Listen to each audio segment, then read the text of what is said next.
Assalamualaikum warahmatullahi wabarakatuh. Halo semuanya, perkenalkan nama saya Intan Permatasari dari program studi akuntansi kelas B, mahasiswa semester 5 dari Setia Suta Atmaja Subang.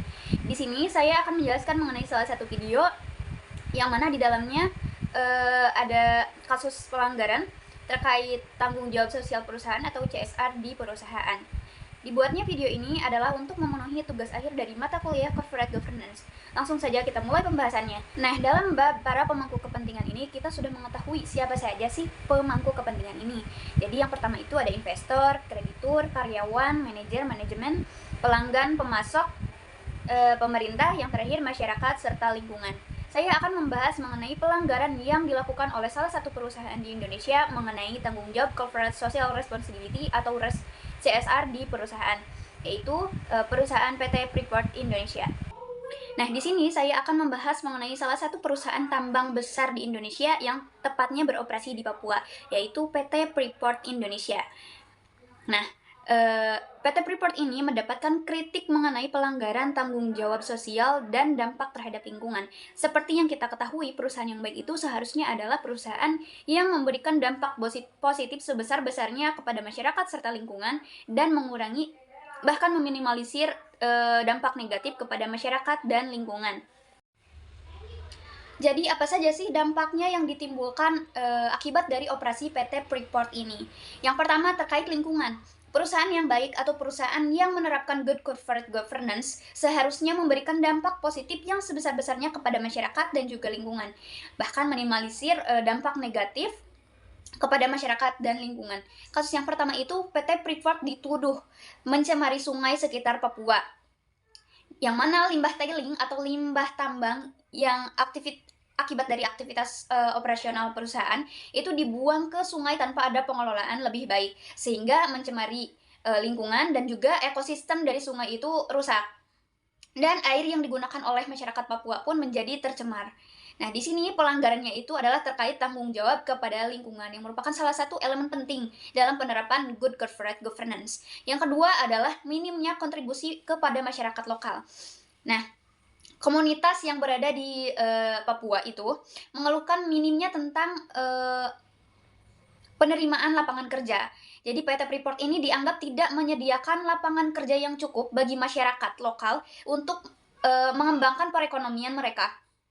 Jadi untuk masuk ke PT Freeport itu bagi masyarakat itu sangat susah.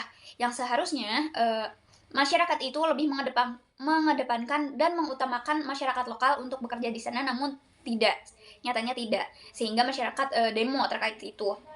Nah, pelanggaran yang dilanggar di sini adalah tentang kesetaraan dan kewajaran atau fairness. Kemudian yang ketiga adalah ketidakadilan dalam pengelolaan sumber daya alam. Hasil tambang dari PT Freeport ini dibawa ke luar negeri oleh perusahaan induk. Sementara masyarakat lokal tidak terdampak positif terkait adanya tambang ini. Hal ini bertentangan dengan adanya prinsip akuntabilitas dan tanggung jawab. Nah, kita rangkum dari ketiga itu. Yang pertama adalah dampak negatif terkait lingkungan dan masyarakat. Yang kedua, minimnya kontribusi perusahaan terhadap masyarakat lokal. Yang ketiga, ketidakadilan dari hasil yang dibawa langsung ke induk perusahaan di luar negeri. Dampak kasusnya beragam. Yang pertama itu proses sosial. Masyarakat Papua sering memprotes perusahaan yang dianggap tidak memenuhi tanggung jawab sosial. Citra buruk perusahaan. PT Freeport mendapatkan kritik keras dari masyarakat serta pemerintahan terkait pelanggaran tanggung jawab sosialnya. Kemudian intervensi pemerintah. Pemerintah Indonesia menekankan Freeport untuk memperbaiki pengelolaan lingkungannya dan meningkatkan kontribusi bagi masyarakat lokal, termasuk melalui negosiasi kontrak kerja dan kewajiban pembangunan fasilitas di Papua. Pembelajaran yang dapat diambil dari kasus PT Freeport ini oleh perusahaan.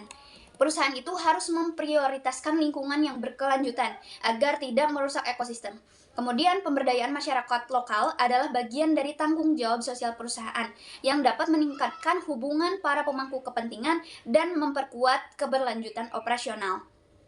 Kemudian penerapan prinsip-prinsip good corporate governance seperti transparansi, akuntabilitas, dan kewajaran sangat penting untuk memastikan bahwa perusahaan itu menjalankan tanggung jawab sosialnya dengan konsisten dan benar. Nah, untuk mengatasi pelanggaran CSR atau Corporate Social Responsibility oleh PT Freeport ini dapat melakukan beberapa tindakan. Yang pertama, peningkatan pengelolaan lingkungan. Jadi, PT Freeport ini harus mengadopsi teknologi yang dapat memecahkan dan mengelola limbah tambang atau tailing secara aman dari pencemaran sungai. PT Freeport juga harus melakukan pemantauan dan audit lingkungan secara berkala. Yang kedua adalah pemberdayaan masyarakat lokal. PT Freeport harus memberikan lapangan pekerjaan yang cukup bagi masyarakat lokal dan juga memberikan kompensasi atau manfaat ekonomi langsung kepada masyarakat atas eksploitasi sumber daya alam mereka. Kemudian yang ketiga adalah transparansi dalam CSR. Menerbitkan laporan CSR tahunan yang transparan berisi detail program CSR yang dilakukan, dana yang dialokasikan, dan dampaknya terhadap masyarakat serta lingkungan. Yang keempat, mematuhi regulasi nasional dan internasional. Memastikan semua operasi perusahaan memenuhi standar nasional.